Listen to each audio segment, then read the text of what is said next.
எதேச்சதிகாரத்தை கடுமையாக எதிர்த்தவர், சமத்துவ சிந்தனையோடு சமூக நீதி சிந்தனையை இணைச்சவர், மதவாத கருத்துக்களையும் மூட நம்பிக்கையும் கடுமையாக எதிர்த்தவர். அவர் மறைஞ்சாலும் அவருடைய சிந்தனைகள் என்றைக்கும் நம்மை வழிநடத்தும் என்பதற்கு அடையாளமாகத்தான் இந்த மாநாட்டு எழுச்சியை நாம் பார்த்துக் கொண்டிருக்கிறோம்.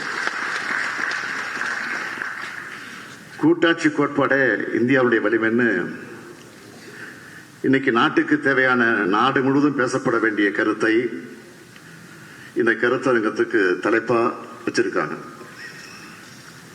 கூட்டாட்சி என்ற சொல்ல இன்னைக்கு ஒன்றிய ஆட்சியாளர்களுக்கு அலர்ஜியா இருக்கு, அலர்ஜியாவும் ஆயிடுச்சு. மாநில உரிமைகளுக்காக பேசுறது அவங்களுக்கு பிடிக்கல. ஒன்றியத்தை ஆளும் பாஜக அரசோட எதிர்ச்சதிகார தன்மையால அதிகமாக பாதிப்படைகிறவங்கள முதன்மையா இருக்கிறது நானும் நம்ம சகாவு பினராயி விஜயனும் தான்.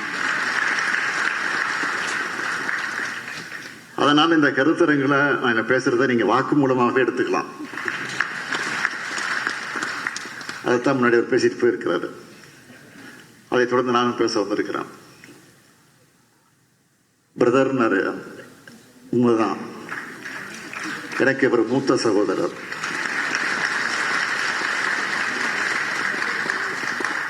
நமது அரசியலமைப்பு சட்டத்தின் முதல் வரிய பல்வேறு மாநிலங்களால் ஆன ஒன்றியம்தான் இந்தியான்னு தெளிவா குறிப்பிடப்பட்டிருக்கு. அதனாலதான் ஒன்றிய அரசுன்னு சொல்றேன். சட்டத்தில் இல்லாததை நான் சொல்லல, ஆனா அதையே அவங்களால தாங்கிக்க முடியல. அதிகாரம் பரவலாக்கப்படணும் என்பதை அவங்க விரும்பல என்பதோட வெளிப்பாடுதான் அவங்களுடைய கோபம். திராவிட முன்னேற்ற கழகத்தை பொறுத்த வரைக்கும் மாநில சுயாட்சி என்பது எங்களுடைய உயிர் கொள்கை. பேரறிஞர் அண்ணாவும் தலைவர் கலைஞரும் வலியுறுத்தின கொள்கை அது. பேரறிஞர் அண்ணாவோட உயிர்னு சொல்லப்படுகிற இறுதி கடிதத்திலேயே கூட்டாட்சி தத்துவத்தை மக்களுக்கு கற்றுத்தரணும்னு எழுதி வைத்திருக்கிறார். 1970 மாநிலத்தில் சுயாட்சி, மத்தியில் கூட்டாட்சி அப்படின்னு தலைவர் கலைஞர் அவர்கள் முப்பெரும் விழாவில் 50 முழக்கங்கள் ஒன்றாக உருவாக்கி கொடுத்தார். அது மட்டுமல்ல, தமிழ் சமுதாயத்தை காக்க, இந்தியாவில் உள்ள தேசிய இனங்களை காக்க, இந்தியாவில் உள்ள மாநிலங்களின் உரிமைகளை காக்க, இந்தியாவில் இருக்கிற மாநிலங்கள் சுயமரியாதையோடு வாழ அந்த தீர்மானம் ஒரு முன்னோடியாக விளங்கிக் கொண்டிருக்கிறது. அது மட்டுமல்ல, உறவுக்கு கை கொடுப்போம், உரிமைக்கு குரல் கொடுப்போம்னு 1974 சட்டமன்றத்தில் மாநில சுயாட்சி தீர்மானத்தை கொண்டு வந்த போது முழங்கினார். மாநில சுயாட்சிக்காக, இந்திய அளவில் கூட்டாட்சிக்காக நாம தொடர்ந்து போராடி வருகிறோம். ஆனா இதுக்கு எதிரான பாசிச அரசா ஒன்றிய பாஜக அரசு இருக்கு. மாநில அரசுகள் டெல்லிக்கு காவடி தூக்குற நிலைமையை மாற்றி அதிகார பகிர்வுக்கு வழிகாட்டுறதுதான் தன்னுடைய அணுகுமுறையா இருக்கும்னு சொல்லி பிரதமரான நரேந்திர மோடியுடைய ஆட்சி தான் மாநிலங்களை அழிக்கிற ஆட்சியா, மாநில மொழிகளை சிதைக்கிற ஆட்சியா, பல்வேறு தேசிய இன மக்களை ஒழிக்கிற ஆட்சியா, பல்வேறு பண்பாடுகளை கொண்ட மக்களோட நம்பிக்கைகளை சிதைக்கிற ஆட்சியா, அரசியல் சட்டத்தால் உருவாக்கப்பட்ட அமைப்புகளை டெம்மியாக மாற்றி ஒற்றையாட்சி தன்மை கொண்ட பாசிச ஆட்சியா இன்றைய பாஜக ஆட்சி நடந்துகிட்டு இருக்கு.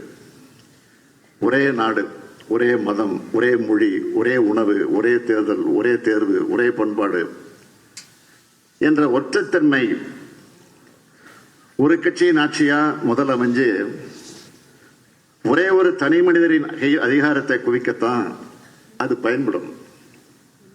பிறகு அந்த தனி மனிதர் வச்சதுதான் சட்டம், அவர் சொல்றதுதான் வேதம். அவரால் அங்கீகரிக்கப்பட்ட சிலருக்கு மட்டும்தான் அதிகாரம், அவரால் ஆசீர்வதிக்கப்பட்டிருக்கக்கூடியவங்களுக்கு மட்டும்தான் நிதி மூலதனம் ஆகிடும். பல்வேறு பரிணாமங்களில் வரக்கூடிய பாசிசத்தை நாம் வீழ்த்தி ஆகணும். பாஜகவோட பாசிச உரமுகத்தை தொடர்பு பரப்புரையின் மூலமாகத்தான் வீழ்த்த முடியும். எல்லாத்துக்கும் மேல மக்கள் நலன்தான் முக்கியம் என்ற அந்த புள்ளியில நாம ஒன்னா இருக்கணும். ஏன்னா ஒன்றியத்தில் ஆட்சி மாற்றம் ஏற்பட்டால் மட்டும்தான் இந்தியாவில் சுயாட்சி காப்பாற்றப்படும். பிரகாஷ் காரத் போன்றவர்கள் அதுக்காக பாடுபட்டுக் கொண்டிருக்கிறார்கள். தொடர்ந்து பாடுபட வேண்டும். உங்களோடு சேர்ந்து நாங்களும் பாடுபட காத்திருக்கிறோம், தயாராக இருக்கிறோம். ஒன்றிய அரசுக்கும் மாநில அரசுக்குமான உறவுகளை வலிமைப்படுத்த சர்க்காரியா கமிஷன், பூச்சி கமிஷனும் அளித்த பரிந்துரைகளை அமல்படுத்தணும்னு 2012 குஜராத் முதலமைச்சராக இருந்த நரேந்திர மோடி அவர்கள் கேட்டார்கள். நல்லா கவனிங்க. சர்க்காரியா கமிஷனும் பூஞ்சி கமிஷனும் அளித்த பரிந்துரைகளை அமல்படுத்தணும்னு 2012 குஜராத் மாநிலத்தினுடைய முதலமைச்சராக இருந்த நரேந்திர மோடி அவர்கள் கேட்டார்.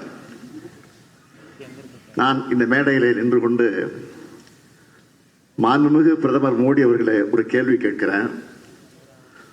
தொடர்ந்து 3வது முறையாக பிரதமராக இருக்கீங்க. அதை நடைமுறைப்படுத்த எடுத்த நடவடிக்கை என்ன சொல்லணும். தமிழ்நாட்டுக்கு வரப்போறீங்க, 2 நாள் வரப்போறீங்க.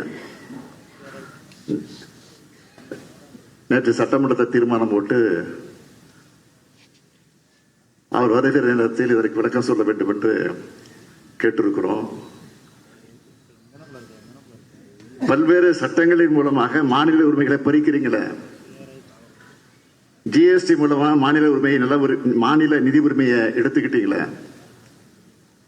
எதிர்கட்சி ஆளக்கூடிய மாநில சட்டமன்றங்களை நிறைவேற்ற சட்டங்களுக்கு அனுமதி தருவதே கிடையாது.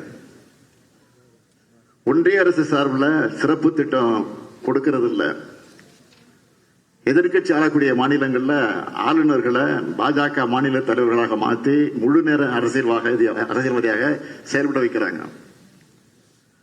மாநிலங்களின் வளர்ச்சியை தடுக்கிறீங்க. பாஜகவுக்கு எதிரான மாநில அரசுகளை மிரட்டுறீங்க. ஆட்சியை கவிழ்க்கிறீங்க. கட்சிகளை உடைக்கிறீங்க. கட்சிகள் மாற கட்டாயப்படுத்தப்படுறீங்க.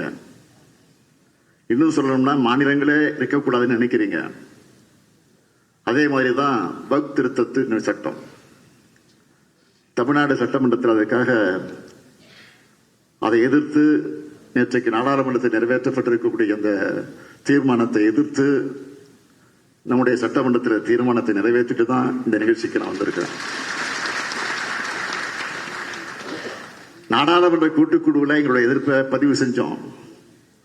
ஆனா எதையும் கேட்காம இஸ்லாமியர்களை பாதிக்கிற இந்த சட்ட மசோதாவை நள்ளிரவு 2 மணிக்கு நிறைவேற்றி இருக்காங்க. நம்ம அரசமைப்பு சட்டத்தின் மீது தொடுக்கப்பட்ட தாக்குதல் இது.